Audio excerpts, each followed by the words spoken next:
there is a H.A.A.R.P facility directly where the beam appears to be originating from. It's called the IJskat-Rem-Fjordmoen facility. The island that everybody was seeing this thing over is the northernmost part of Norway called Tromsø. It's a little island. And they were looking southeast, and that's where they were seeing it was coming from the southeast. And this H.A.A.R.P facility is directly southeast of Tromsø. So the location matches perfectly. What we're seeing is definitely not a rocket, because if you look at some of the pictures that are released on the Norwegian websites, you have 18 layers in the spiral. You also can see, if you look at the Daily Mail link, that there is a photograph of it taken in infrared, and the heat signature of the spiral is so substantial that in infrared it actually shows up very bright. Now, that's something they slipped in there. They didn't actually mention why that's important. But you have to remember, the stuff that's coming off the edge of a rocket is going to lose heat very quickly once it hits the atmosphere.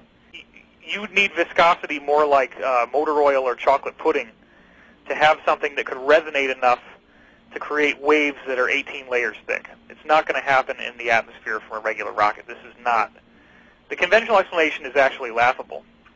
But of course, the other big part of the story is that at the end, you see this black hole that shows up. The spiral turns into a black hole, which widens very substantially. There's one video in particular where you see this black hole make a very sudden, wide movement. And it's very, very obvious when you look at this that what you're seeing is some kind of projection from the ground. The problem is the infrared signature is so high in terms of the amount of heat coming off of this thing that you would literally need not kilowatts of power, but gigawatts of power in order to run something that would generate that much light and that much temperature.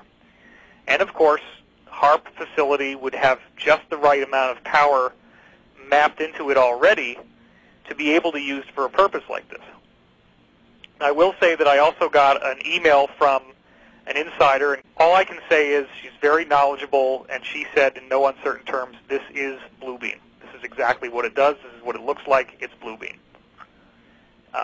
So if that's true, then the spiral is only one of any of a variety of things that they could do with it, which I would agree with. I think that these mystery halos that you've seen over Russia, and I believe there's also one in somewhere around Bosnia, they are obviously UFO-like in the way they look, and they are bright glowing rings in the air which have been filmed by people in their cars and put on the nightly news in Russia to the effect of making people ask the question, hey, do you think this is a UFO? The missile story might be like a comfortable place that you can reside in for a while to kind of like keep your worldview from falling apart. But I see this very much as people trying to knock down the wall and get to the truth of what's really going on with disclosure here. I have found video of this exact same spiral thing that showed up in Norway, but there's videos of it from 2006 in Russia, and there's a video of it in China published in April 2009 on the internet. Now, that doesn't mean it was made in April 2009. That just means that we know that it can't be any newer than that. And the one from China actually spins first clockwise and then briefly counterclockwise, and then it dissipates the same as the other one.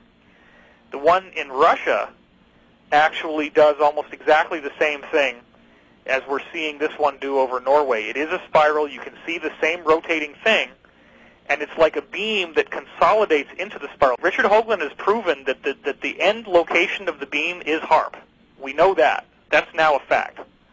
What we don't know is, did H.A.A.R.P. make the beam from the ground up into space, or is the beam going from space down to H.A.A.R.P.? The point that I wanted to make on that front is that we've seen other examples before of UFOs appearing over such things as nuclear missile installations and even in the air riding alongside missiles as they're being tested. Could this also be something that was perhaps offsetting H.A.A.R.P.-based electromagnetic mind controls? This is obviously related to disclosure. We've had very high-level sources telling us something is going on. They're getting ready to make an announcement. I saw Dr. Stephen Greer speak recently at the Secrets Conference in Phoenix, Arizona, which I spoke at the weekend before last weekend, and he gave some very interesting information as well that I wanted to share, and that is that he's been working with a scientist who has access to the knowledge to be able to build very practical, high energy yield, free energy devices. He has this knowledge. Now, everything had been going well with Greer, and they were getting the financing together to basically release the technology out to the world to help save the planet. And then, of course, since there are multiple levels of the cover-up and they don't all agree with each other, in fact, there's a lot of factions and a lot of infighting, one of the factions went after this guy and basically ostracized him and got him out of the country to some secure location, quote-unquote, which probably means an underground facility, overseas in Europe. And he was basically being held prisoner there. There was no forward movement. Now, as of 2 weeks ago, when we met Dr. Greer, and I did get a chance to speak to him, we actually have now gotten confirmation. The powers that be have set this man free. They're willing to allow him to resume his work with Greer, and it is going to be moving forward. They're going to allow his technology to be brought out into the public. The changes that we're talking about, whatever this fourth density shift is, if you want to use channelese like from the Law of One, or if you want to call it Ascension to use a Christian term that I often have used, or if you want to go more scientific and say that it's like this galactic energy wave that's coming in that seems to be transforming DNA and molecular biology in very fundamental ways that you can measure in the fossil record, these 26 and 62 million year cycles in which all the life on Earth basically gets a rewrite and seems to upgrade quite spontaneously.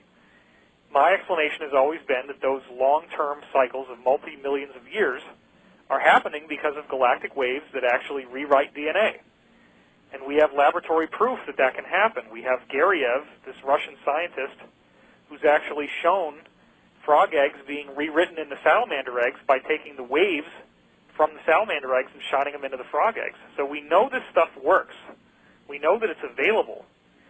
And what I keep saying is, don't expect some cosmic light switch to go off on December 21st, 2012. The human species is now evolving 100 times faster in the last 5,000 years. And what that also means is that if you took somebody from 3000 BC, that person is more similar to Neanderthal than they are to you and me. That's how fast our DNA is changing. Dr. John Hawks from University of Wisconsin has proven that. So we already know that we're going through this massive evolutionary spike. We already know that we've had a massive increase in technology in the last 300 years. What I'm saying is, don't keep waiting for something to happen. It's going to happen right in front of your face. It's going to happen right now. It's going to be no denying it, and you're not going to have to wait for it. And we are seeing now the manifestations of things we never thought possible. An unimaginable manifestation of this weird spiral in the sky that looks like a painting. It does not look like a natural phenomenon at all. And there it is. So the proof is right in front of your face. You don't need to wait for it, and it's going to keep happening. I do believe that. I think the more that the stakes rise and the more that people are pushing the envelope here, you're probably going to see more and more of this type of stuff happening. It's not just going to...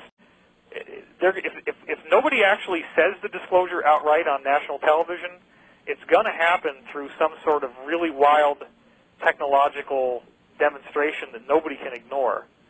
And I think that, again, it may be resorting to guys like you and me and all of you people out there listening. We're the ones that know what's going on. We're going to need to help people who don't know what's going on. They're going to be very confused and frightened. And we're going to need to help them understand this is not an alien invasion in progress. This does not mean you're going to be living on gravel and shoe leather. You know, you're going to have an economy. Things are going to keep on going. There is a higher positive presence that I call management, the ETs, that basically make sure the planet doesn't fall apart. And so you read about things like from Dr. Beater about this Battle of Harvest Moon and the Battle of the Underwater Missiles. They keep getting thrown off. We don't have an apocalypse. Although the insiders keep trying to make one happen, it never does. So I just, again, you know, regardless of what the callers are going to say, I want to make sure before we get to that, that the message comes back to the fact that we may have to do this disclosure ourselves, and we are doing it. And the more whistleblowers who are brave enough and willing enough to come forward and share what they know with us and share it with the people and not try to profit off of it and become multi-billionaires, but share the technology. We can create the future we want